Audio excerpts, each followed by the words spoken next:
it's just not good for and even the people that seemed smart in the beginning, like, yeah, let's get together and fucking pump this bitch and squeeze the short and get these fucking hedge funders.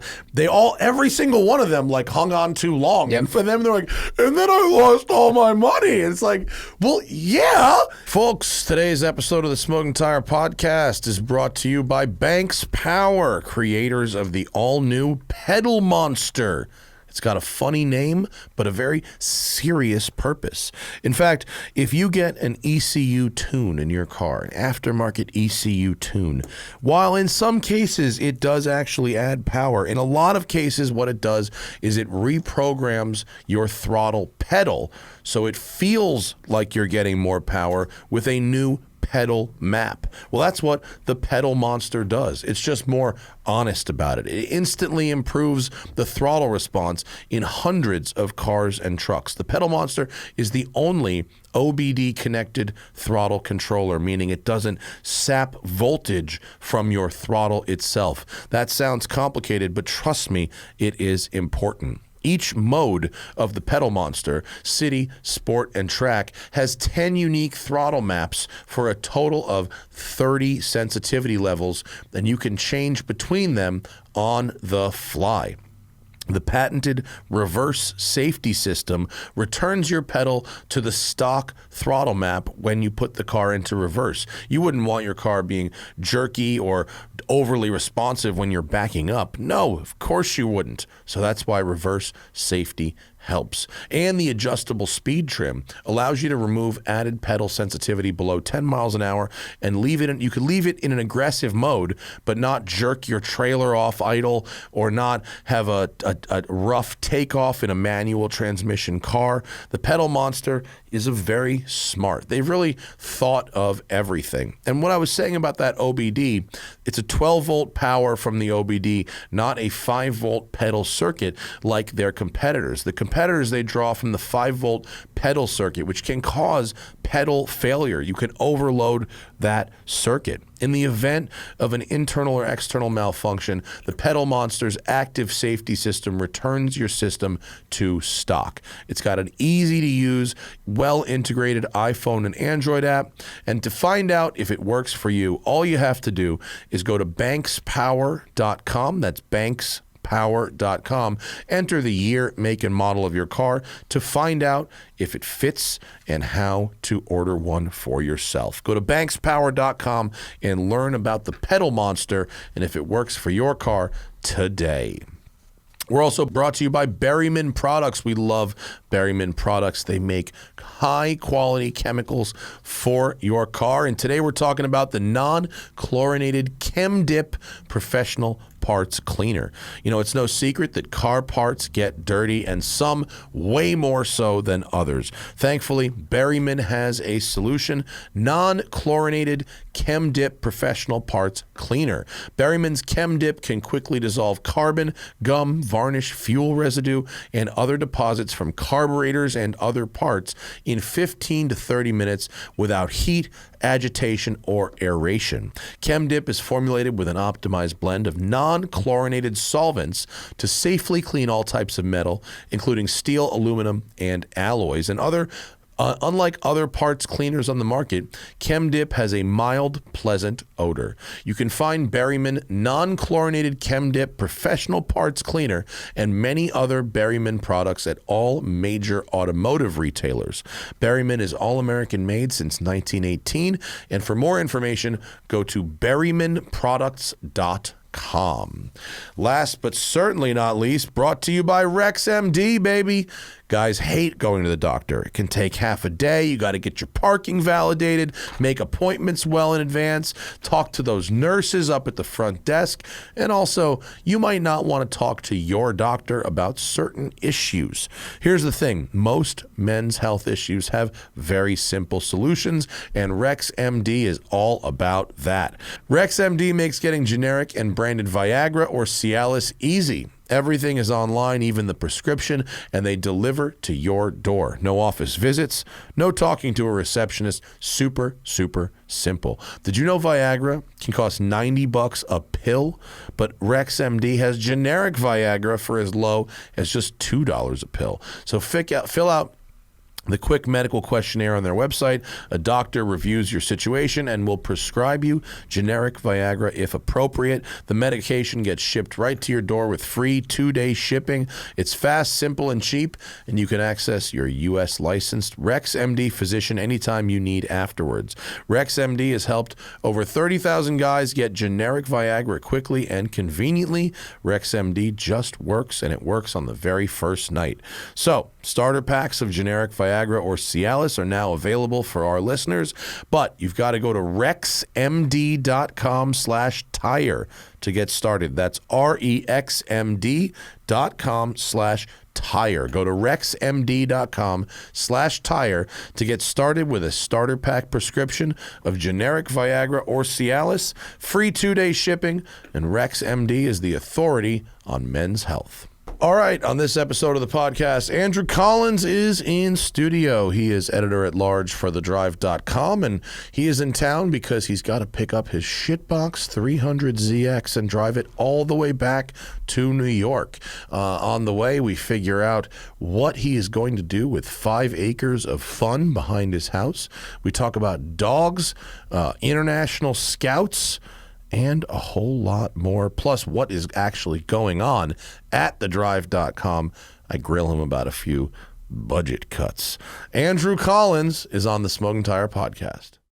Have you been watching the Jeffrey Dahmer thing? Oh, God. No. I saw it, and I was just like, nah. Yeah. How is it? Creepy?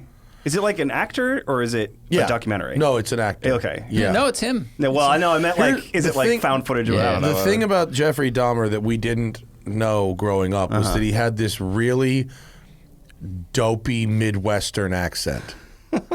That was like, you know, I'm just trying to have a couple of beers, you know. Oh, God. Like it was real dopey. just trying to have dinner, you know, and this guy keeps moving around. You know what sucks about like Netflix in general is they take things. It's like we did it first on YouTube. I don't mean we. I mean all the royal we, which is where you take something that's really one piece of content and you break it up into a bunch of contents, and you go, we got 10 clicks, not one. Yep. And so the Dahmer thing could have easily been a 90 to 120 minute movie, right? That would have been nice and tight and interesting and suspenseful. Instead, it's a 10-parter. 10 times 45 minutes. So it's like, first episode, strong hook. Very strong hook. Came in hot. Okay. Second episode, childhood. Okay, now we know why this fucking guy is eating people. Yep. And then I'm on like episode 5, and episodes 3, 4, and 5 are just like, and then he went out to another gay nightclub, picked up another dude, drugged him, and murdered him. Like that's well, we eat every day. Like, that's been like hungry. 3. That's been like 3 of those in a row. Like they just keep. They're just. I get it. He drugged, killed, and ate people. Yeah, it's fucking horrific. But like they could have montaged that. Right. They could. Right. We could have had a montage. Yes. Montage. Right. So anyway, cannibalistic montage. Yeah, I mean, pretty much. Honestly, you could watch the first episode, just the first episode, and get the maybe we'll see what happens in the last episode. You really just bookend it up. Yeah, I'm gonna jump from episode 4 to I'm just gonna put on the last episode, and I'll let you know. See what happens. That's a good strategy. Yeah, I did that with what was the HBO series, like Going Clear, one of those things. Like Sarah watched all of it, and I jumped in on Scientology one. Is that the Leo Remini thing? Oh wait, no, I'm sorry, the QAnon one. Oh, so I watched 1 and 2. I went out of town. I came back. She was on 9, and I was like, "What did I miss?" She's like, "You could probably figure it out." And 9 and 10 were important and amazing. Yeah. Huh. I also just finished the GameStop one.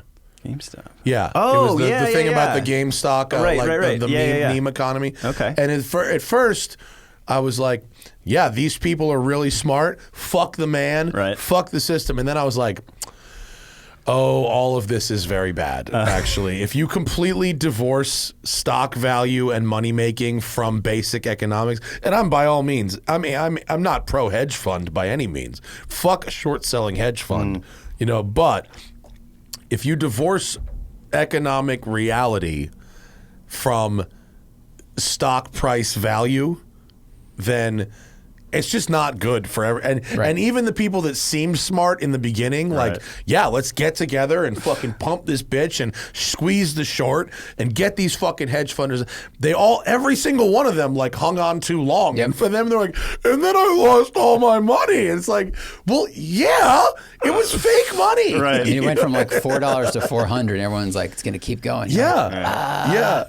This is not the next Bitcoin. This is just sell now. Yeah, and I'm not sure if that's the right metaphor. Yeah. Either. Well, but that went from 400 to 20,000 to 60, whatever. I'm just saying, like, the ceiling of this. I feel like it's lower.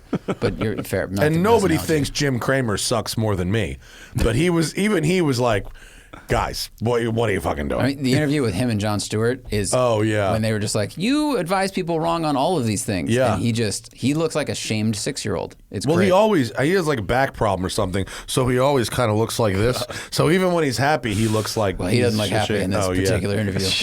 I mean, that clip of him being in 2008 being like, Bear Stearns is solid. Like, it's like, what? It's like brutal. Yeah. Well, that's when John had him on right after that. And he was basically like... Stewart was like speaking for America and like, you misled everyone. Yeah. Yeah. Like, why? He should have known better. Yep. If I'm Jim Cramer. You have all those buttons. He is the guy. Yeah. I stay off of TV for a couple of months. Just saying. We don't need your side. Right. What's happening, Sell, man? sell, sell. Welcome. Thanks, man. Thanks for having me on. I see you did your hair. Yeah, I kind of just went aerodynamic. Yeah. Figured why not mix it up. That cycle, it's been 25 years. It's coming. It's back now. Yeah. I had that for a while. Oh, did you? Shaved up with the fucking. Oh yes, it's a great look. It's fun. Yeah, it's fun. I couldn't do it if I tried now, but you can do it on the lower half. I can do the bottom half. Yeah. No, I'm waiting for the opportunity to shave and have the beard, but with nothing. Okay. It's not. I tried it once. I didn't like where it was headed. Okay. Well, the scally cap and beard is working definitely. If you're Action Bronson, it's ace. Yeah. It is absolutely ace. You need to be in a Morgan or something with this. Yeah. I could be Morgan three-wheeler guy with that kind of vibe. Yeah. Absolutely. Yeah. But you are Datsun man. Or is it Nissan Datsun man? Well, the dual badge. Yeah, the transitional year. That's so funny that they did that. It's so weird. Every time I see, what other cars got the two badges besides that there was one? at least a truck? There was at least a truck. Yeah. Maybe Maxima? Or whatever they were calling it then. Maybe I don't know if there was a Datsun Maxima. Yeah, I don't think so. Maybe not. There was like at least one sedan of that era that I think had the VG engine too. But it's so that like, are there any other companies that have ever done that? That like changed name mid existence. Like even when I guess yes. The Hyundai Genesis. Oh, that's true. The Hyundai Genesis did not exactly the same thing, but kind of. Yeah, right? They kind of spun off. Yeah, it was a model and then it was a brand. Right. Yeah. Yeah, I don't know what like the history, like why exactly Nissan was like, no, it needs to be Nissan now and not Datsun anymore. Because if you look at like a '70s one, you might find Nissan and Datsun emblems like around. Yeah. But was it marketed as the Nissan 300ZX or was it marketed as the Nissan Datsun 300ZX? It was the Nissan 300ZX at your Datsun dealer. Which was like... At your Datsun dealer. So people were... I think at least in some ads. Of course, I have a bunch of like... Did the Datsun dealers become Nissan dealers? They must have, I guess. I guess so, right? Yeah. But yeah, weird era for cars. I should actually hit them up and see what the history is. Like what gets. I doubt anybody's still around from then, but they probably. I mean, from late 80s. Yeah, there's definitely somebody. Yeah, somebody's around. Oh yeah, the guy I bought my pink Boxster from, they've been a car dealer since like the 50s. Like, okay. It's like third gen, and they're still kicking. Okay. And someone is around. Yeah, someone remembers. If you sold fucking Datsuns, hit us up. We'll make the connect. Yeah. For sure. That'd be great, yeah. Yeah. The story of what happened on the sales side there would probably be very interesting. Yeah, I got to imagine. I mean, would have been such a different marketing ecosystem for cars in the mid-'80s that, like, maybe it wasn't that hard to communicate. Like, all right, well, we only have magazines and TV ads, I guess. Speed and sexism is really how they did it, and it was wildly successful. Yeah. And it was like, Get your bitch in the passenger seat and let's fucking hit the gas, baby. Does it have an 85 mile an hour speedometer? No, it doesn't. Okay, no, it goes to very ambitiously to 140. Which what year did they kill that? When did they kill the 85? It must have been. Good question. DeLoreans had them through 83. No. In America, they mandated 85 mile an hour speedometer. Right. Oh, this is as fast as you're ever going to go. They thought no car could go faster than that if you just made the gauge stop there, which is hilarious. It's like a tack. My Honda CX500 turbo motorcycle, the speedometer stops at 85, which is really funny because I'm not going to lie, it's got an effect. Yeah. When I'm on the highway and I'm doing 70 and the thing's fucking pegged, I'm like, Jesus, I'm really pushing this thing. The mandate ended in 81. Okay. Probably hung on for some manufacturer kept it around until they had to remanufacture. Yeah. Right. So the DeLoreans, which were made through 82, 83 model year was the last. They had them all. Yeah. This bike was an 83, but they launched it at the end of 81, so they didn't bother to redesign Make another one. Yeah. I feel like there was some Ford, I want to say it was a Shelby variant that had the 85, but it ended really early, so it was just blank. So it was like it was kind of a troll. like the King Cobra. Yeah, exactly, something like that. Yeah, I wish I could remember, but yeah, some car like that. He just left a bunch of room. Just blank. Yeah, that's really funny. Which I love. Yeah. The opposite version of that was Zach and I drove the new Jetta GLI, which has a fully digital gauge cluster. Okay. It's just an LCD screen, and it's a dual clutch, right? At least the one we drove was a dual clutch, and it did two things that really annoy me. One, it showed the red line at 7,000 RPM, but no matter what mode you had it in. Everything turned off, sporty is setting, manual paddle shifters. Right. It would automatically upshift at 6,200. There was no possible way to get it to go to 7, even though it indicated that was the red line. There's no, and they lie. It's just a lying gauge. It just pretended that there was 800 RPM there. That I wish you weren't a liar. You ever get an average car that's not that quick and the speedometer goes 180? Right. You're like, yeah, okay. Yeah. Well, it was kilometers and they just painted it in miles per hour. Right. Yeah. Is there, I guess it's possible that the engine just peaks power before the actual red line? Well, fine. Yeah. But where it stops is where the red line is. Yeah, I guess you're right. Yeah. You lying That is fucks.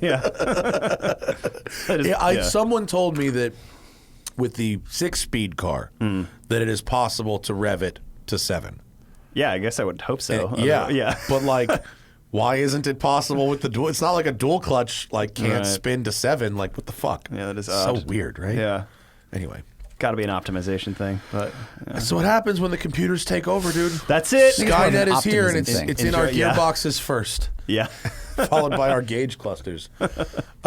Speaking of which, everyone wanted us to talk about the new C63 today. Okay. Which is a 4-cylinder, mild hybrid with an electric turbo. How the electric turbo is different from Land Rover's electric supercharger, I don't really know. Zach, do you know?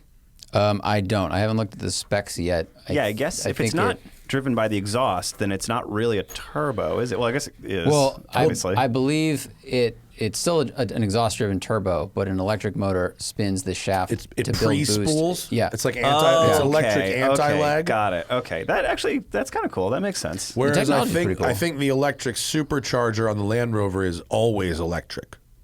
So not pulley driven. It's just I guess it is. I think the electric supercharger. It's twin charge. So the electric supercharger comes in early, and then cuts out. The turbo takes over. So it's a separate system, and the electric supercharger doubles as a high voltage starter motor. Wow, this shit's getting mad complicated. Yeah, very. Right, you thought head bolts were a problem in the C63. Wait till you get a hold of this. Good grief! Wow. But it's got a bunch of power, but I couldn't be less interested in a car with all that stuff in it. That's pretty wacky. Yeah, I guess they're just counting on everybody leasing it and not worrying about 15 years what it's going to take to keep that thing running. But also, shouldn't Mercedes admit that the reason people like the C63 is the sound of that motor? It's the luxury muscle car of the road. Yeah, the Mercedes 63 is one of the last bastions. I guess not anymore of it's badass big engines. Yeah, they're done. So I looked up the whole tech thing really quick, and there's an electric motor mounted directly on the shaft of the turbo between the compressor and the turbine, and for virtually instant throttle response. And then it also has the whole electric between drivetrain the compressor in the and the turbine. Yeah. God, imagine the heat resistance of that electric motor. That's got to be a fucking impressive little bit of hardware. Yeah. I wonder if it's like a slot car motor. One of them little fucking guys, I like guess. that spins up a slot car to 100 miles an hour. I mean, it'd have to be about that size, right? I mean, I'd like to see the cutaway of that. That would probably be, I mean, respect the engineering for sure. Absolutely. But like, I mean, the whole like sensor technology, electric actuators, motors, like the shrinking of the transistor and everything else that goes with it has opened up a lot of doors with cars and everything else in the last like 20 years. Yeah. But so how long it will last? In a heat sandwich, I don't know. Hopefully a long time. Yeah, I guess we shouldn't bother like debating the name anymore, right? 63 now means it's been absolutely nothing. It's been a 4 liter since 2015. Like it's those numbers don't mean shit. Yeah, that's just a they don't mean anything anymore. Huh. None of them. What numbers mean something? Still, the BMW ones are like they're closer. Yeah. They're definitely closer than the Mercedes ones. Audi's numbers don't really mean anything. Yeah. It's just a relative size. Wait, does Porsche 392? Do those still mean something? The Charger ones, though. Oh, there you go. Yeah. There you go. You can count on America to keep those numbers constant. An American car company is taking things seriously when we're sticking with cubic inches. Right. Yeah. We're not moving. Yeah. Never. Cubic inches. America. Fucking, we're not showing kilometers on our goddamn speedos either. 85 miles an hour. That's as fast as this goes. We only use the metric system at the gas pump behind the screen. Right. The fucking frogs turn gay and use the metric system. Give me my goddamn Challenger 392 Scat Pack because I needed to sound like poo. I don't care if the astronauts use the metric system. This is going to be weird. It's going to completely change the vibe of the C63 in a huge way. It's been the same for 20 years. Like it's been, like you said, this sporty luxury muscle car for 20 years, just and now a it's rowdy like car. a quick car. But it'll be interesting to see. This will be the experiment. Who just buys it anyway? Probably most people who were looking at it anyway. I thought that would be the case with the Boxster. I thought like people who were just buying when they went to 4-cylinder. I thought like those people just buy the next one anyway. I don't think they have. I don't really think so. I don't see a lot of 718 4-cylinders around. True. Definitely not as many as I saw when they were all 6-cylinders. Huh. I don't have the numbers in front of me. But I feel like I don't see as many. This is one advantage BMW has because they have like changed their engines with the M3 so many times that you're not really attached to any of them anymore. It's not sacred. Whereas the C63, it's like we all fell in love with it because it was a loud, V8 of whatever size. So, Zach drove a last gen 507. One, recently. So loud. It was straight Wake the Dead shit. It was fucking obnoxious. It was louder than like the 5 Harleys that rode by. Did it have modes or was it that loud all the time? It was that loud all the time. It had like titanium. It had long tubes on it, titanium exhaust, and then it was. It was one of the loudest cars I've filmed in recent memory. Yeah. Like he was great multiple when it's turns like a away. luxury car and it's like it's just the most obnoxious thing. It's weird when they do that to a luxury car. And it wasn't that loud inside. The sound editing's pretty good. Really? But outside I was like, dude, you were 3 turns away around the canyon and the sound bounced off the canyon behind me. Yeah. And like again. It's crazy. He's real popular in his neighborhood. It's so fucking loud. How old was the owner of that car? 25. Yeah. I was like, That tracks. Yeah. He drove it from Texas to here when he bought it, and he got pulled over like 3 times. Like, yep, that would happen. Good. And now he's moving back to Texas. Super nice dude. Well, welcome his exhaust notes. His freedom is intact as long as he's just white. tell people it's got a Chevy motor in it or something. Right. Yeah, right. That is a good Texas car. Yeah, I mean, really good looking car too. The transmission lets that thing down. Yeah. I mean, in every way. Like if you want a luxury cruiser, it's great. I mean, the seats are fucking comfortable, and the steering was pretty good. But there's a reason it was always behind the M3. Like it can't do the track thing. Yeah, they did figure that out. Now their gearboxes are good. Right. But when was the last? I was thinking this the other day. When was the last Mercedes that came with a manual? That was a car. I think SLK. I want to say like 2012-ish C-Class. I don't know if Did the SLK even come with a stick? Yes. It did? Yes. And it certainly did in European markets. Okay. We're talking U.S. though, right? We're always thinking about America. Yeah, because they definitely have had like E-Class sticks even not even that long ago in Europe. Yeah. But I want to say a C something like a. The last it was probably the C class. Actually, in Europe it's probably the A or B class. Right. Probably still you can get a manual. Right. You can probably get a manual G in your Germany, probably, right? Would be my guess. Not anymore. One. No, I don't. Okay. Unless it's like a utility. one. They have like work truck ones over there. I guess. I don't. Although even that, this might be a 2010 C300. Maybe. Could be. Looks like it might have it. What about that weird C class like hatchback thing?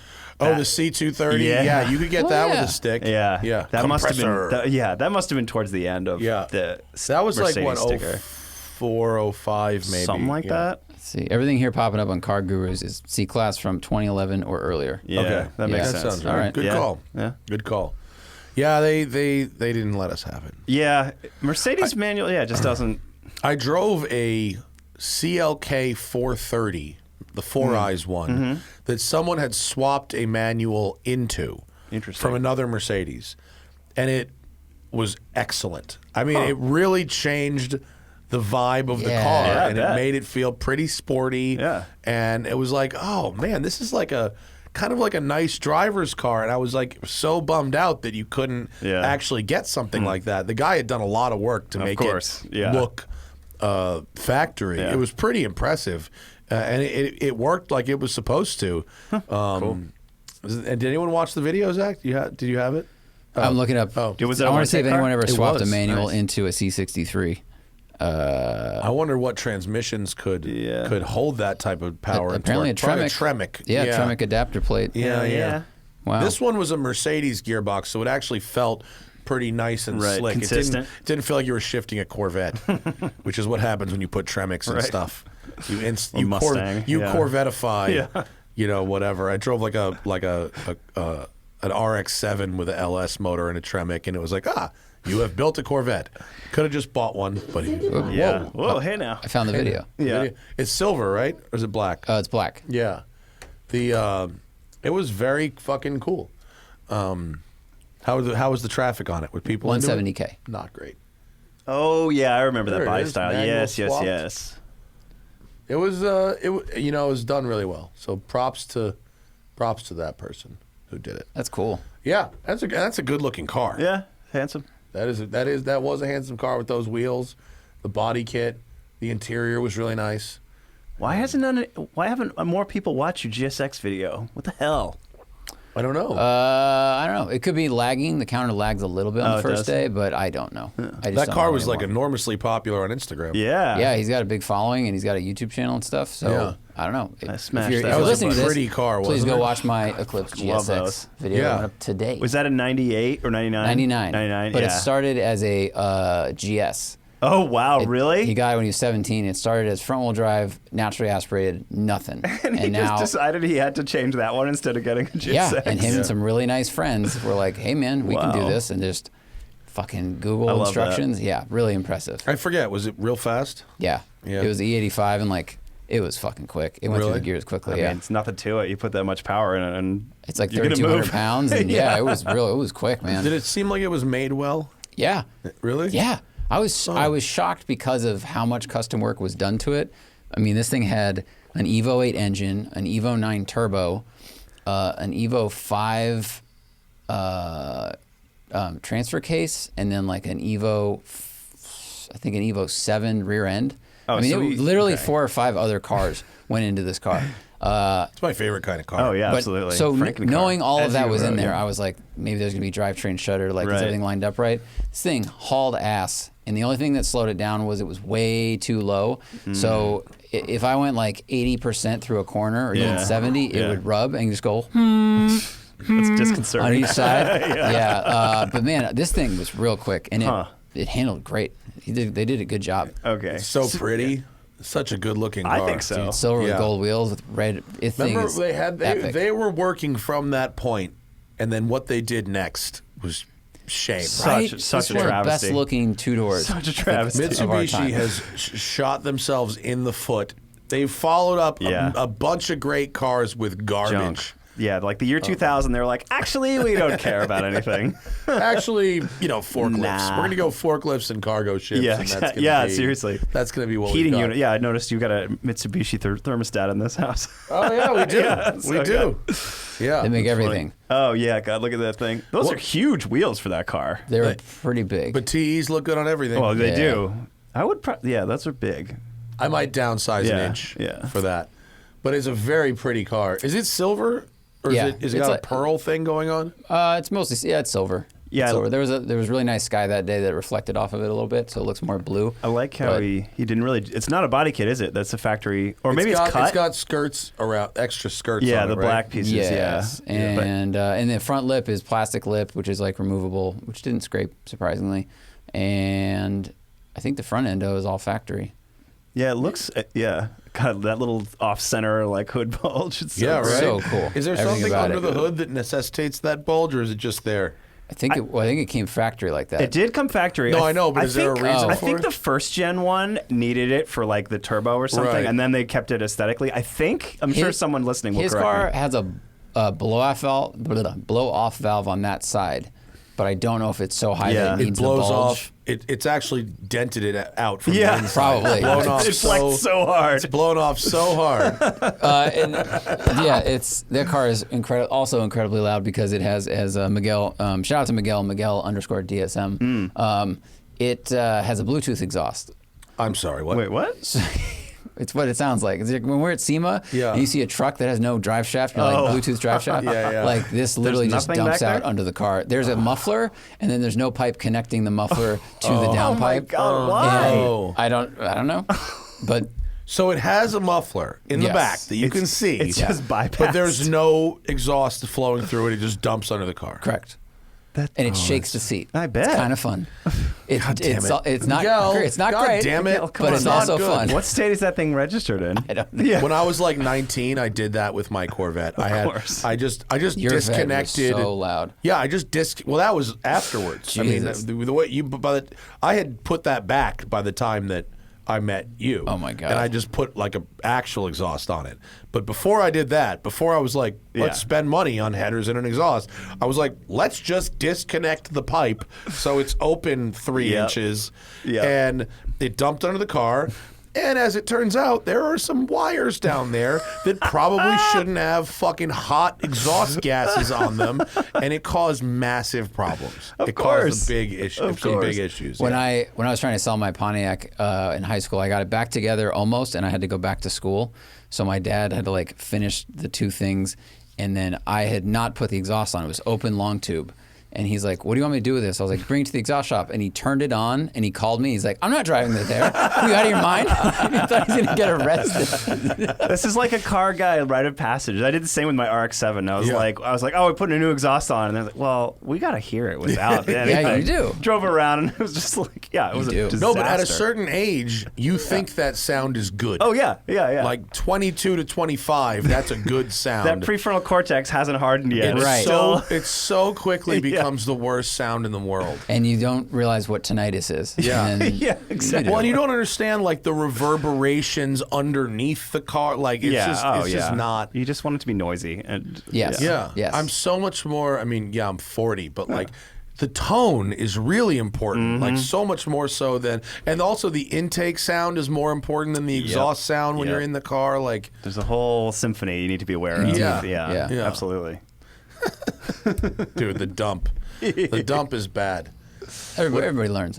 These are just random news stories. We're talking news here? EVs are too.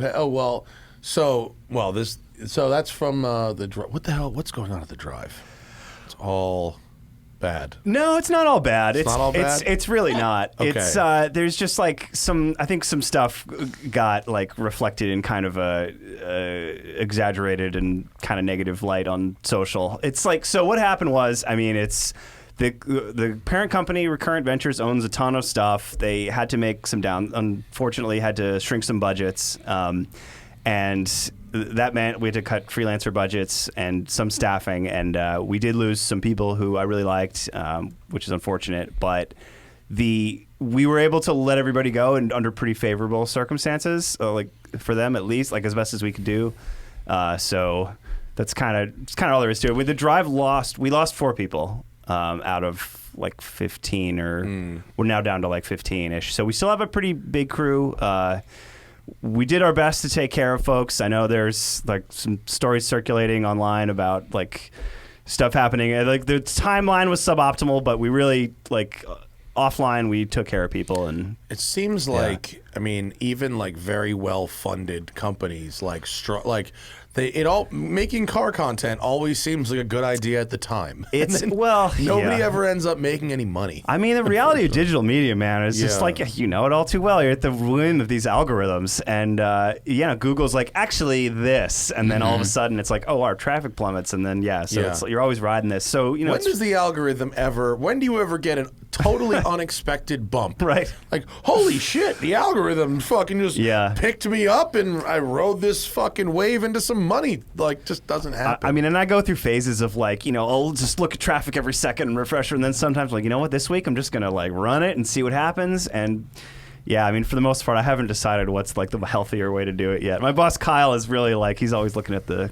gauges, obviously, but I try to be more abstract with it, I guess. For what it's worth. There's no consistent science. Right, there the science isn't. is There always can't be. changing. Exactly. And we do have like data scientists who are looking at like SEO and all that all the time. But I think probably the most challenging thing about creating online car content, this is the fact that like SEO is inherently like be doing the same as what everyone else is doing, but like being creative is not that, is the opposite. So it's really difficult to be creative, but also get popular on Google or social media. It's like, I mean, it's tough. YouTube specifically punishes experimenting. Right, exactly. So that's kind of a problem. Yeah, big time. Like my parents in junior high. They do, right. They don't.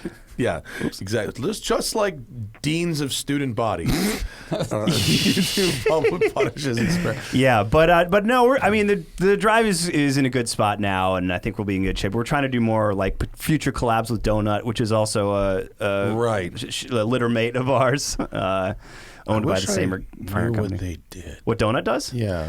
They just got a big old studio, and you mean what they do like on the day-to-day? Yeah. You've seen their they videos. Do tons of video content. Yeah, they're just like, we're gonna. But that's my fault. Yeah, I know they make a lot of videos, but I just don't watch them. Well, we're not the target audience for Donut. I don't really watch them either, and they're like colleagues of mine. So, it's for younger folks who like the high energy stuff. I'm more like Rich Rebuilds pace, your stuff. It's more like. Okay, that's more. I mean, I like their high-low concept. Like that's their great. concepts are great. One's expensive, one's not. Like let's see how they do. Production value's great. They're creative, funny guys. It's like it's a little in your face for me personally, but it's a lot of people are into that, and that's cool. So I guess they have big numbers. So there's that. Yeah. The subscription count is high. I think they're like over 6 million subs for sure.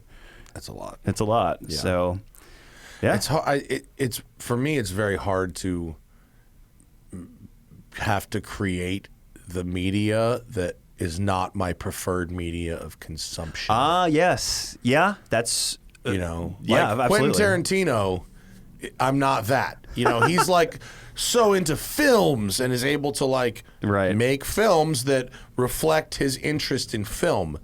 But like, not that I'm doing art house shit, but like it's hard for me to like follow the trends in video when my least favorite method of consuming content is video.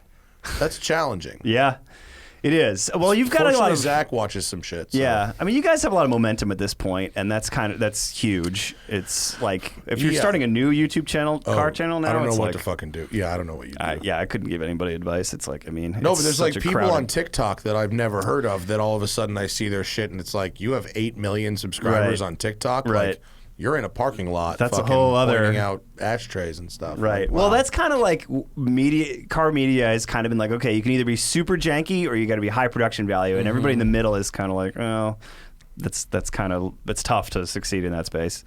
Yeah. I mean, it's like super short form, consumer oriented. Yeah, dealership presentation. 59 seconds long. Yeah, or like an Instagram reel level thing where it's like this. Ooh, it's done. Boom. Yeah. Right. Which is usually part of a longer thing. Yeah. Like Vinanatra, he's really good at that. Like they're doing, a build on his Evo, or he's building an Evo, but he's very good because he's in that media world of like turning posts into super short content where you're like, I want to see the headers going. Right. Those do look nice. And then later it'll probably be a full video. Yeah, that's cool. Yeah, I very foolishly tried to like self-produce some videos in my garage, and I like after all this editing and shooting, I was like, this looks like shit. Like it's just not gonna work. But that's how you learn. If it looks like shit, you go, okay, why does it look like shit? Oh yeah, I've definitely done like, I mean, that's just part of it, right? You do stuff that doesn't see the light of day. Sometimes it's just got to be like that. Maybe you guys don't. We've made produced stuff that I'm like really proud of, but there is almost never a financial justification for doing it. Got it. I mean, and even when we last year we made a really nice produced series that not a lot of people wanted to watch. I mean, and it wasn't because we didn't do a good job, but it was because this is different from the thing you normally do, and we don't come here to see that, and it's it's not even going to it didn't even get like fed per se to those people. So how frustrating is that? It's like so frustrating, right? Yeah.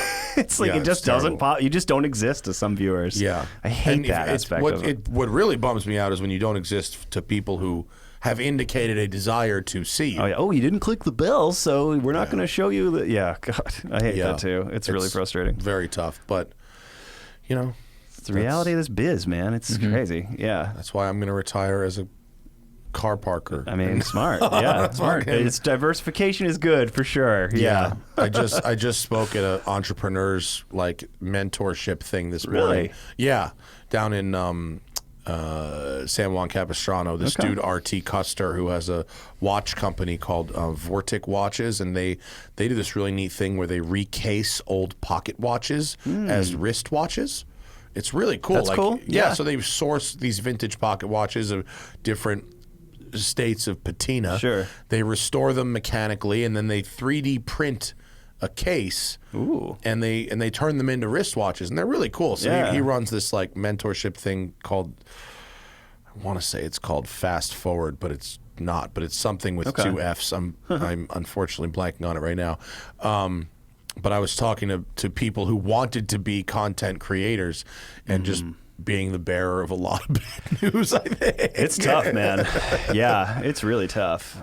But I guess, even on the downswing, if your expenses aren't too high, you can still maintain, which is good. But what's tough is once there's a downturn, going back there's not much you can do to go back the other way. Yeah. Hence parking cars. Yeah, I dig it. So what is this about this cross-country road trip and your Datsun Nissan? Oh, yeah, Datsun Nissan time. Yeah, I'll try to make it as compact as possible, this little tale here. It's a long format, dude. Oh, yeah, okay, fair enough. Yeah, there we go. So I, just for those who care, who may be listening, I got this car in 2017, right? I wrote some random blog about Zs, and this woman emails me. We get to talking, and ultimately she's like, yeah, like, come on up, like, you can just have it. I think I told you about this once. Yeah. So I drive up there, I get a rental loaner truck with a U-Haul trailer, drive up to San Luis Obispo where she lives. She's like obviously wealthy based on house and cars and horses, and she doesn't need the money for this crappy old Nissan. So my guilt is like absolved right away. I'm like, the car belonged to her late husband, Sonny, right? Right. Yeah, right. Not quite that much of a baller, but yeah, I'm like, let me give you something. So I give her, she's like, fine, I'll give me $100. Give her $100 for it. It drove and stopped, and like we get it home and get it on the lift, and it's like, all right, it needs a lot of love. This thing, had about 200,000 miles on it. I've been sitting a long time, so I didn't do anything with it. Then pandemic hits, and I'm like, I'm home. Let's fix this fucking Nissan because I got nothing else to do. And then of course that ended up being challenging, but did a ton of work on this thing, like clutch, flywheel, radiator, trans mounts, engine mounts. All kinds of rubber was replaced, new tires, all kinds of vacuum hoses, fixed a ton of stuff, and it was driving awesome. And my wife and I ended up kind of relocating to New York for a while, or indefinitely, I guess, and so had to move all my shit. I have a lot of cars. Yeah, you have 4. I have 5 now. Nice. Yeah. So we towed my Scout with a U-Haul truck, and then my friend David Tracy drove my Montero, and my sister flew out, and so the 4 of us like swapped between, and we convoyed, which is a whole other saga in of itself. But I had to leave the Z behind, so I left it with a buddy of mine who is also into cars. Old friend, and I was like, hey man, so do you mind like hanging out with us, because you know how much it costs to park a car in LA? Yes, I do. It's very expensive. $725 plus tax. Yeah. Luckily for Matt, it's very expensive. Yeah, luckily, exactly. So I was like, well, my plan was to come back in like a month. I'm like, all right, I'll fly back, I'll drive it home. Can you just like, he's like, yeah, sure, I'll look after it. Month goes by, 2 months go by, and a long time went by, all right? Yeah, it's been and like it was just a year. Almost exactly a year. Yeah. So finally, my friend's like, hey, man, so I lost parking. We got to, like, so I don't know what you want to do. And it's like, I guess I better get my car. Yeah. And I'd been fiending to come back to L.A. Was he driving it or did it sit? Kinda. Yeah. So this is where the story is going, is like, he kind of drove it. He's a really busy person, and like, he's in politics and like always... He's a workaholic. So we have a nice reunion, and he's like, I got to be honest, man, the car's not running too good.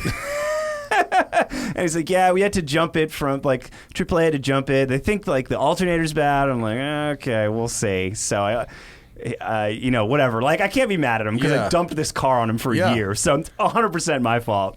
I pop the hood. The battery's like warped and like pissing acid. I'm like, well, there's your problem. Yeah. When you see a battery like swelling, like, I was okay. like, get that out of here. So I was able to warranty it because it was new. Really? Yeah. So they swapped it out for me. Got a fresh Optima red top. That's in there. And then, it's idling like shit. So my friend, another friend and I were like looking for vacuum leaks. Like, I can't figure it out. Finally, like, there's intake hose you could like put your hand through, like enormous hole in it. So I'm like, well, there's your problem with that. And then weirdly, just a little 3-inch intake hose, like couldn't find it anywhere in LA, city of cars. Did you try Googling Datsun? Yeah, I know. I guess I should have. Right, so I'm like, so I finally ordered one on Amazon. I'm like, all right, 3-inch silicone hose. Like, I'll cut it to size, whatever. It comes in the mail, and it doesn't fucking fit. And I realized what they had measured it on the outside diameter. Who would buy a hose based on the outside diameter size? It makes no sense to me. So I'm like, well, fuck. So this morning I'm scrambling. So you need a 3.5 inch? I guess. Well, what I ended up doing was going to the True Value on Venice Boulevard in Mar Vista and finding like a plumbing coupler, stuck it in there, and sure enough, like, I'm like, perfect idle, baby. You drove the car here, so it's all right. That car deserves some Home Depot parts. So I was like, well, shit, man. So I'm like, this works perfect.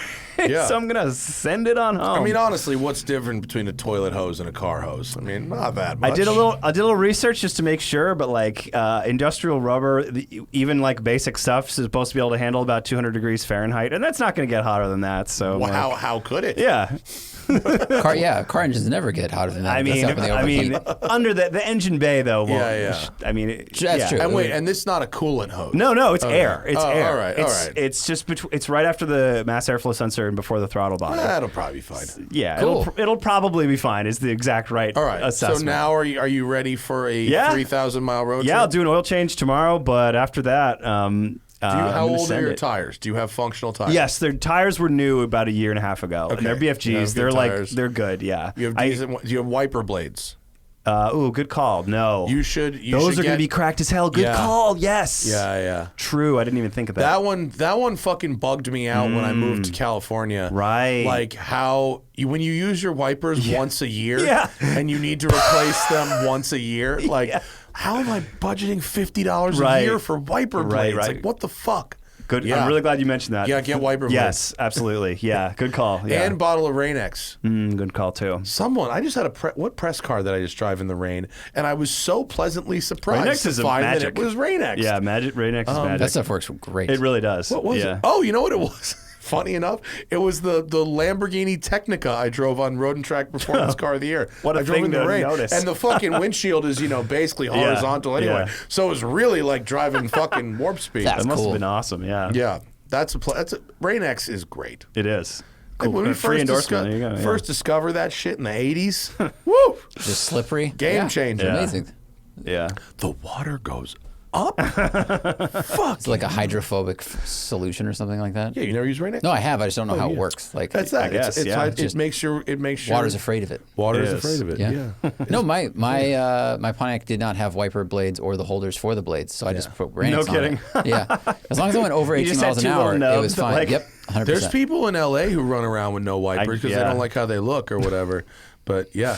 We put hydrophobic because at our new house we poured a pool deck and poured the driveway, right. and they put the hydrophobic sealer on it, and now when water hits it, it's weird as hell. is. The Wow. fucking beating is really bizarre. Yeah, it's very surreal. It's like T1000. Yeah.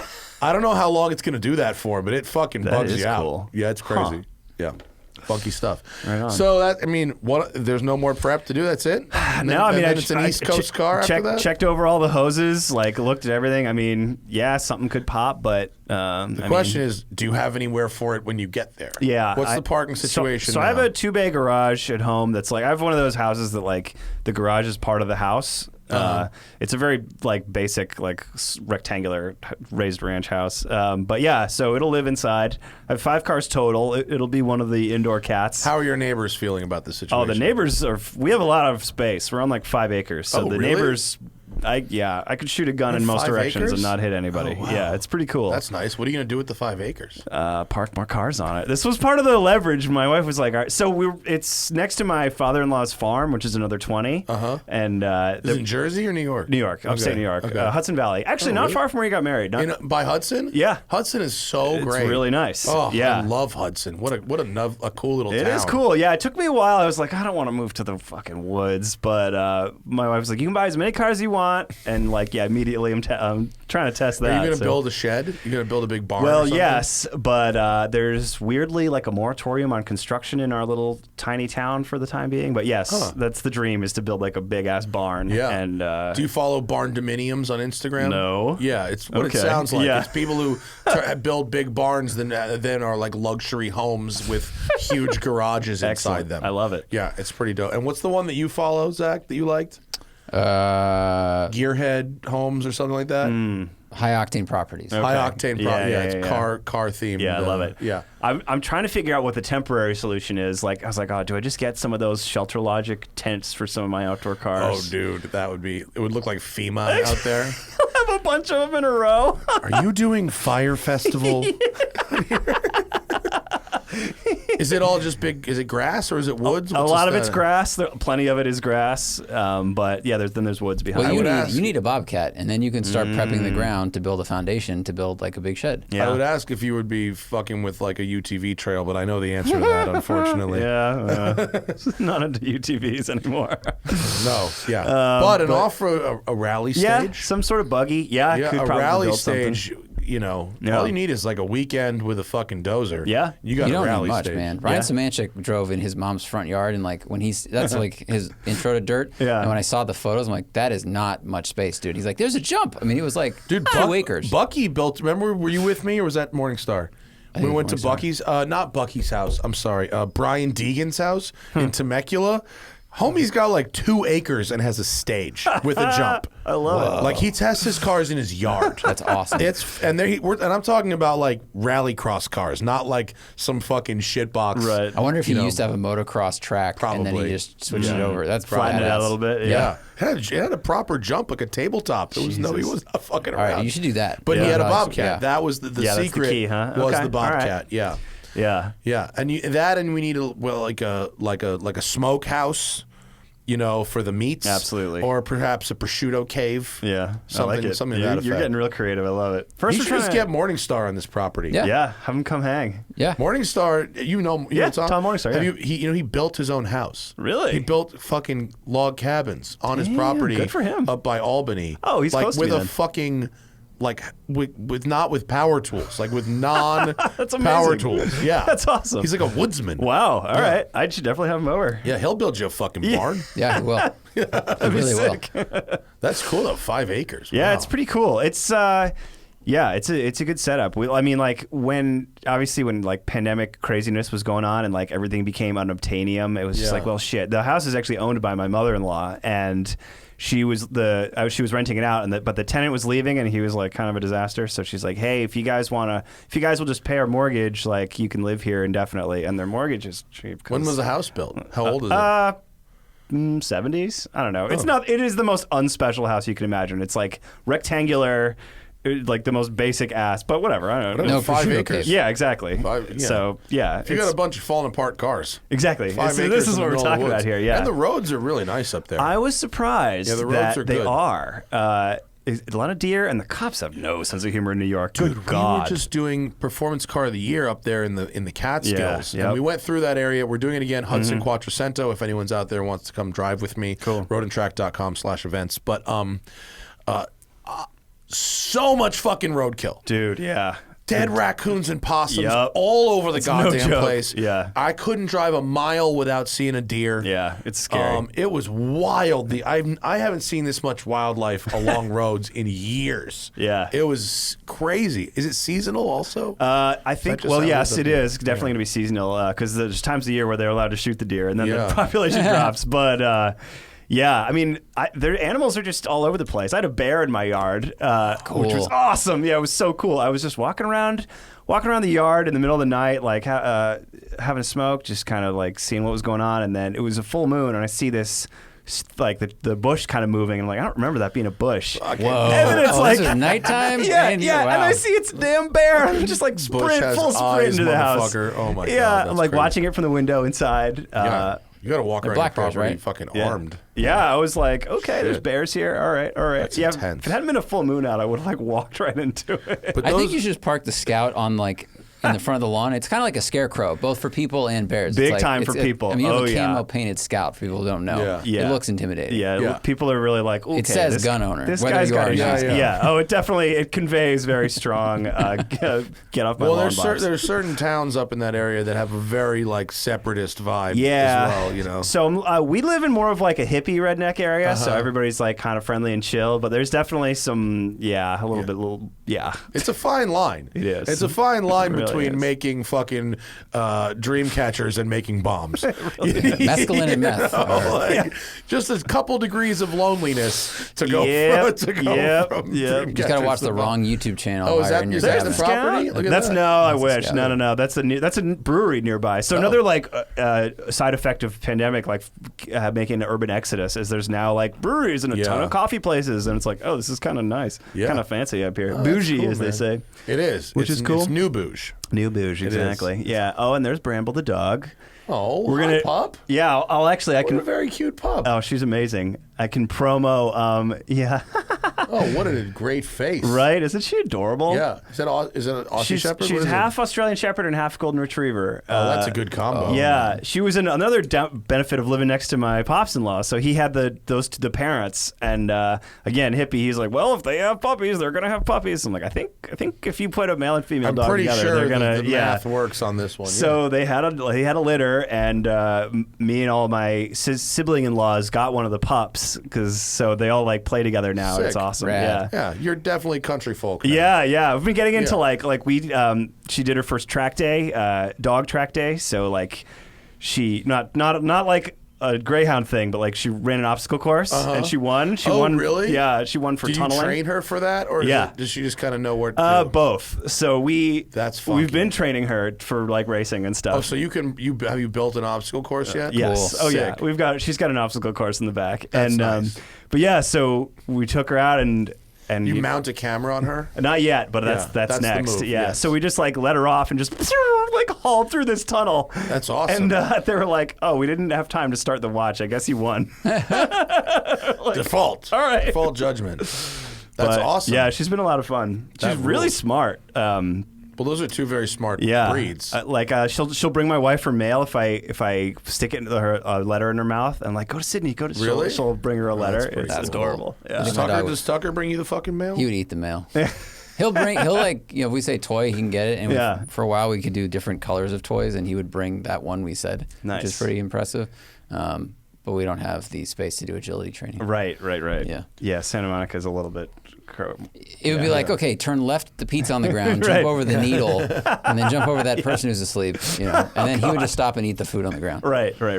We just finished our Catio, our outdoor cat enclosure, nice. so it's pretty cool. That's great. And Cricket, who's our kitten, who's a psycho. I mean, she's in a good way. She's got just crazy energy. She's she's also the smartest one, and she figured out how to use the cat door first. So once she figured out the cat door, she just went in, out, in, out, in, out, in, out for about a half an hour. And the other cat, Finn, is like, what the fuck is this cat doing? And like, despite watching this scene, he didn't figure out that was a door either. Like, he doesn't understand just object appears and permanence. disappears. Yeah, exactly. Yeah. Peekaboo. Amazing. But yeah, that's awesome. Outdoor animals is good, but safe. There's coyotes in our fucking neighborhood. Yeah, you gotta There's be careful. all over the place. There's coyotes, and we got a video the other night. And we live in the middle of fucking LA. We got a video of a family of 6 raccoons walking across our wall from like 11 o'clock at night. Jeez. And then they had the next night, the raccoons were all out in the street and had like a huge fucking raccoon fight. They were like screeching at each other and like beefing about something. It was nuts. Damn. That was wild. Animal wildlife. Yeah. Anyway, now that the Nature Channel hour is up, let's go to the Patreon. We got some things, Zach. Of course, patreon.com/the Smoking Tire Podcast. Get the show ahead of time. Watch it live. Submit your questions. Get an extra show every month. Ooh, cool. And have an ad-free listening experience. The only way to do that is at patreon.com/the Smoking Tire Podcast. Is that the top? Zach, right there? That's the top. Okay. So the top 7 were from Andrew's thing, and then some were leftover general questions from yesterday. Wait, say what again? Like, where do you want me to start? Start there. With Chappie? Yep. Okay. Chappie says, I listened to a podcast that had Adrian Newey on from Red Bull, and he has a 250 California Spider that he swapped the engine for a 4-liter V12 Ferrari and a 5-speed gearbox. Well, Adrian Newey has lots of fucking money because that is insane. And Chappie is recommending a comparison test with my new car. No problem. I'll just call him up. Call Adrian. You know, there might be a way in because, name drop alert, I know Jensen Button. Ooh. And Jensen Button races Adrian Newey's car. True. And if I ask very, very nicely, JB might try to make a connection like that. But if I was Adrian Newey, I'd be like, who? Click.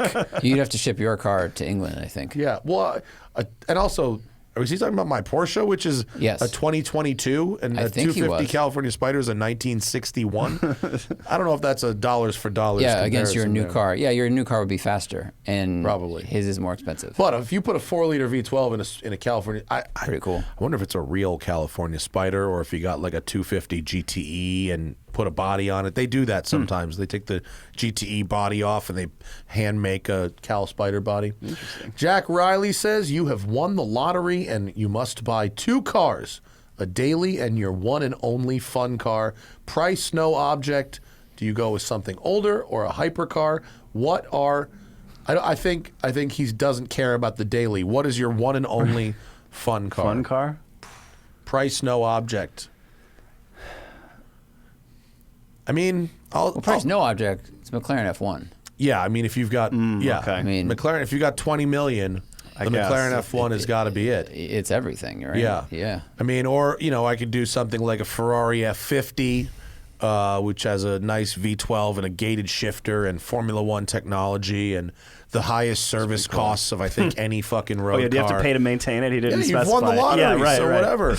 I know somebody who won the lottery, and and this dude is a sweet guy, and he won Powerball at 23 Jesus. while working at Target in the Midwest. God. And that was 2 years ago, maybe 3 years ago. And I saw him at the Quail this past year, and he has 75 cars. Good grief. And he was wearing a Pagani jacket. Because he bought the company. He had, this dude basically owns, Wow. he's got multiples of everything crazy. But real money, no object, McLaren F1. I'd be tempted to go Ferrari GTO, but There you go. just for coolness. Yeah. I think I could go 575 with a manual. That'd be sick too. What's good about the modern. Ferrari GTO is the parts themselves. It's not like a McLaren F1 or an F50. The parts, by today's standards, are relatively pedestrian. Because they're made of metal. Yeah. As opposed to like space material. Exactly. Yeah. Space fiber. Yeah. Austin H. Wants to know when the embargo is for Civic Type R. I believe it's November 15th. He says he saw some pictures of the Civic Type R at P. Cody. We were instructed very clearly to not acknowledge its presence. Really? Yeah, because it's the media drive is November 8th and 9th, and Zach and I are going. Austin, right? And it was so early. No, we're going to really? Sonoma? Where are we going to Civic Type R drive? Sonoma. I have no idea. Sonoma. Oh, It's okay. Sonoma. There's got to be a couple. There's then. probably a couple. Yeah. But it was so far before because it's long lead. It's magazine test. Yep. And so we were instructed to not talk about it, not photograph it, not have it on our social media. They didn't even. But other randoms, right, who saw it, who came and saw us, took Right. pictures of it, and like, what are we gonna do? So I guess someone saw a picture of it. For the record, I posted no pictures of it. And until this very moment, I've not even acknowledged driving it, and I can't tell you how it is. We got a leak. Huh? We got a leak. There were people around. Yeah, I They mean, took you're in the public photos of it. roads, You're on a public yeah. road, so I can say that it looks a lot better in person than the photographs originally led me to believe. Okay. Oh, okay. It is I thought it looked aesthetically quite pleasing. I had no issues with the look. Otherwise, I thought it was by the photo, the original photos. I thought it was kind of bland looking, especially in white. But it's actually quite pleasant. Okay, nice. I'm looking. forward to yeah, reading about I it. think it's November 15th or maybe November 13th, but it's middle of November. Strom Speed, given the seat time in the new Z06, are the car noises real or pumping in anything fake? I don't know, but I can tell you that it sounds fucking good. Like, the new BMW CSL has the weirdest noises pumped into the cabin that sounds like a toilet flushing every time you change gear. It's fucking strange. Bizarre. Really strange. But the Z06 sounds awesome, both outside the car and inside the car. So I don't know if they're doing electronic noises, but it does sound pleasant. Right on.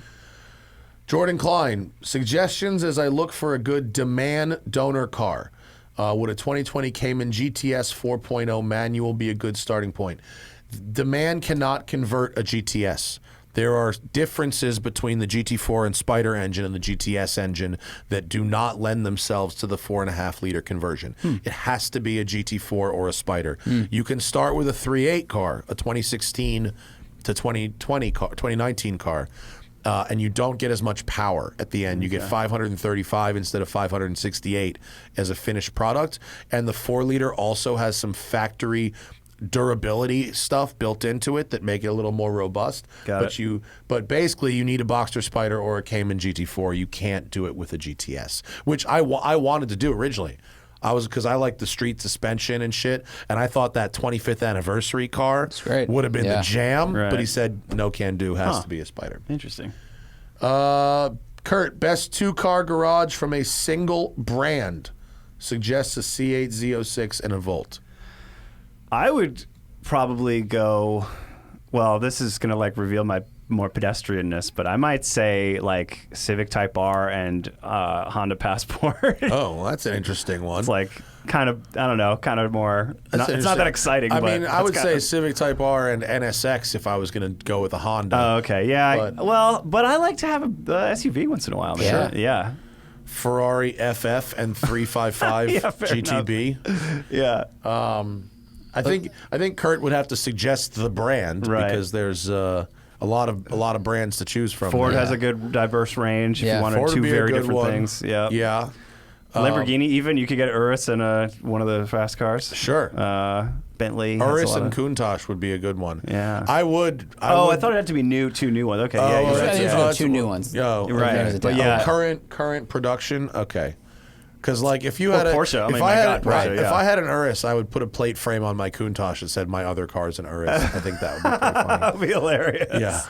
Only like 3 people would think it was funny, yeah. but those people would think it was really Porsche probably, there's a reason that so many Porsche people have multiple Porsches. Yeah. Like a Taycan Cross Turismo and then like a Touring. If you have a 911 for the weekends, the odds are very good that your daily is also some kind of a Cayenne Porsche. or Macan, yeah. Yep. And there's a reason for that. They don't fuck up that. No, they really don't. Yeah. That'd be a solid pairing. James Cowley, what should I cross shop against a Subaru Outback XT Touring? The Volvo and Audi wagons are outside of my price range. Under $50,000, Outback alternative worth considering.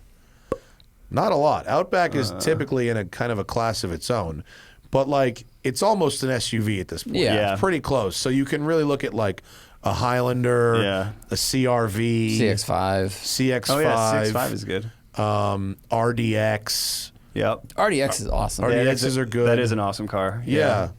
Yeah, I mean, what a lot of people assume that like the Subaru Outback is the adventure car, and like yes, but realistically, like, is it that much more capable than like any other crossover? Probably not. Probably not. No, not really. I mean, we liked the Wilderness that we had. That was a fun one. Yeah. But in terms of like tall wagons with cladding, like you know all of them. There's the Volvo, there's the Audi, and there's the Subaru. Right. And then other than that, it's crossovers. Yeah. So what are you feeling in the crossover? But like, CRV. RAV4, the RAV4 TRD that we had. Oh, yeah. I didn't find it particularly inspiring, but it's functional. I haven't heard great things about that either. It beat a lifted BMW E46 around a rally stage for a film that we made that nobody watched. Also, you could get a regular car and safari it. Just saying. That's true. You could do that. Like, you put some tires on there. A BMW E46 with a 2.5-inch lift and big tires is pretty goddamn sweet. And then you can spend the remaining $42,000 you have left over for maintenance. Yeah. Exactly. Oh wow, this James Cowley is dumping questions on here. He is. Elantra N noise guy. Yeah, we talked about this. How much impact will it have on the sports car scene? I don't think very much. No, me neither. What you're talking about is a dickhead cop. Yep. Agreed. I think it was an isolated incident. That people were like, "Oh, Hyundai's like," it's like, "There's no way Hyundai shipped a car that like is not compliant." No, not a company like that. No. Like, no chance. We talked about this yesterday with Johnny, and basically, the cop was a dick and sent the guy to the ref. Yep. And then the ref tested it wrong in race mode, right? Which you guys reported at the drive. Yeah. That's not how that is supposed to be tested. If it was tested properly, it would have passed. Right, exactly. So I feel bad for Hyundai and real bad for this dude. Like, what the hell? Well, it seems like Hyundai is going to take care of the dude, but this is one guy getting fucked by a dickhead cop. It could go to the Supreme Court, and then it could set a precedent, and then we'd be in trouble. Yeah. But I don't think we're in danger of that. Yeah. I don't know. Are you an F1 fan? I am not really a sports fan at all. I'm not smart enough to understand F1, but I watch it sometimes. Yeah. This is because I think this report's coming out today or tomorrow. The report on whether or not F1 teams hit their budget limits or not, or they went over them. So they have a limit of like $125 million for the team. The question is, how should they penalize teams for going over the budget cap? Should they strip points away for every X dollars or X euros over the... How are they going to enforce that? Like, shit. There'd be so many ways to hide spending. There's so many if you're companies an F1 sponsoring. I mean, I think there's sneak a around very good that. at that. Yeah. We were someone. It's hosted in Monaco. Like, they're good at hiding money. I forget who told us this, but programs like the Aston Valkyrie and the Red Bull hypercar are ways to circumvent the price cap by paying engineers to work on other projects, air quotes, when they're really spending 90% of their time on the car. Why have a price cap? Why have it's a fucking F1. It's supposed to be like the top tier. I mean, I get it. If you've got 2 or 3 teams that are massively dominant over other teams and you want to have better racing. That's true. Like, it's hard for Williams already. Okay? Right. Yeah, you're right. That makes sense. That's true. That's true. How many teams should Richard Mille be able to sponsor at the same time? Right. Let's see, Malik Barnett. What makes BMW's new infotainment so much worse than BMW's iDrive 8 in the new cars? I haven't used BMW's iDrive 8. Have you? No. I'd love to answer this. I haven't driven either one of those, What's actually. the newest Beamer after? I've driven the new M3, but I have not driven the new I cars. Yeah, the i4, iX. I don't know. I mean, what I don't like about Volkswagen's infotainment at present is that it's all haptic buttons and it's kind of slow. Yeah. And so many of the functions are now hidden behind those haptic buttons and touchscreens. And I know that the Jetta GLI we had still had knobs, which is great. But the ID4 I drove and the Golf R, everything's in the screen, or it's on these buttons that are so sensitive to touch that like you end up hitting the wrong thing by accident. Some of them aren't backlit. So it's not so much. I feel like BMW's problem with early iDrive was like where the functions were in that screen. It's almost like how is this computer programmed and how's the UI? I don't think that is Volkswagen's problem so much as like controlling that user interface is the issue I have. Yeah. Yeah, my problem isn't the infotainment per se as it is with the haptic buttons all over the rest of the car. Yeah. That's not good. Yeah, because the screen refresh rate was pretty good on the Golf R, but it's just controlling. We can revisit this when we drive some new BMWs. Zach, will you make a map between Florida and Tail of the Dragon on Google Maps? Sure. Ryan wants to know. We get asked about traveling advice all the time. Really? What to see and do. Yeah, okay. Because I guess we get around. And you do. Ryan is going on a road trip from Florida. Let's call it Orlando. Okay. And is going to Tail of the Dragon. Things I should do or see and things you should stay away from. I mean, the thing about Florida and Tail of the Dragon is like, you're going to a road. It's not like you're going to a cultural center experience. You know, there's the Deals Gap, motorcycle resort, which has a decent hamburger and is the only place to eat on Tail of the Dragon. Well, you got Atlanta on the way. You're going through Atlanta, so there's that. Or you could kind of bend it around to the east and go through Savannah, and Savannah is lovely. It is. You might be going through Dahlonega, Georgia, where your 10-year-old son might like to pan for gold. That's where I used to go to pan for gold with my parents. Interesting. I mean, let's see, Alf. Where? Knoxville is actually kind of fun. That's not far from Knoxville's north of Tail of the Dragon. Yeah, Knoxville's a lovely. Where's the Corvette museum That's factory? in Bowling Green, Kentucky, which is out of the way. Yeah, that's not far. Excuse me, it's not close. I mean, I would say either just go up through Atlanta and do the Coca-Cola Museum. 10-year-old would love the Coca-Cola Museum in Atlanta. Cool. And then do some Knoxville. And those roads going north of Atlanta in the Chattahoochee-Oconee National Forests, really, really nice. There's a Helen, Georgia, is like a German alpine town. Really? Yeah. Like stuff is called House with Haus, and there's cute. like an alpine slide, and there's stuff for little kids there. Excellent. I will say the roads, because I was at Tail of the Dragon, I don't know, 6 months ago, and a lot of the roads that offshoot from Tail of the Dragon are actually superior. So the roads going into that the Deals Gap thing, starting at like can you zoom in on Blue Ridge Tail of the Parkway, Dragon? And those are going to be great. I was going to say the same thing because like Tail of the Dragon, that can be very trafficky and annoying. It's really tight. The 28, which goes east from Tail of the Dragon, that road is awesome. Yep. The 143 south of Tail of the Dragon is awesome. And those roads are fucking great. Hell yeah. The Cherrahola Skyway, that's superior. And Blue Ridge Parkway is a really nice, cambered, beautiful road. Sometimes it's slow, and I think you got to be careful with the speed limit on there. But that's like Dollywood? That's a nice place to drive after you eat. Hit up Dollywood. That's north of there. It's north? Yeah. Not much north though. Go to Dollywood. I like Dollywood. It's fun. They got good roller coasters there. Last question of the day. You're hitting your favorite track, and they give you two options: the C8 Z06 or the Maserati MC20. Which do you choose? Oh, Z06. No question, Z06. Really? Yeah. MC20 is a fabulous road car, not a great track car. Yeah. Interesting. The brakes are insufficient for the speed. Yeah. And I don't think it sounds that good. Yeah, the brakes in the gorgeous, C8 Z06 are mind-blowingly good. Really? And the MC20 does not have enough of them. But it's a lovely road car. Look, not to besmirch at all the Maserati engineers, team, etc., but like Corvette has been running a fairly successful Le Mans racing program since 2000, 99. Like Maserati hasn't really been in the racing game since the 50s. right? I mean, like they build really pretty cars and they're great grand touring things, but like if we're talking a track day, like it's going to be the GM. Yeah. We've heard there will be a Corsa or whatever track day version of the MC20 that will have weight reduction and upgraded brakes and stuff like that.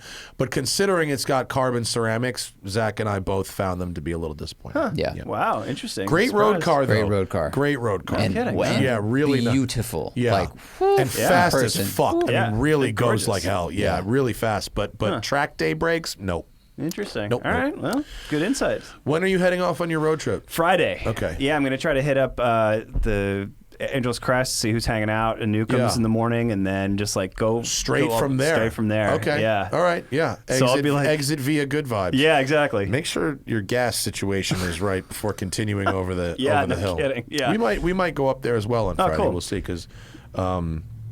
Why not? It's a nice day. It is nice. I haven't been in a while. That Z's got a 19-gallon tank, so I can cover some ground. Yeah. That's excellent. It's good to see you. Likewise. Of course, Andrew's work is on thedrive.com. Yes, sir. He survived the cuts. Yeah. Yeah. And Andrew at large on Instagram. Yep. Follow along on the road trip and also dog photos. Dog photos. You know it. That's our last show of the week. We will be back next week with something. I confirmed the woman from the Germany thing. She's coming in November. Very excited for that.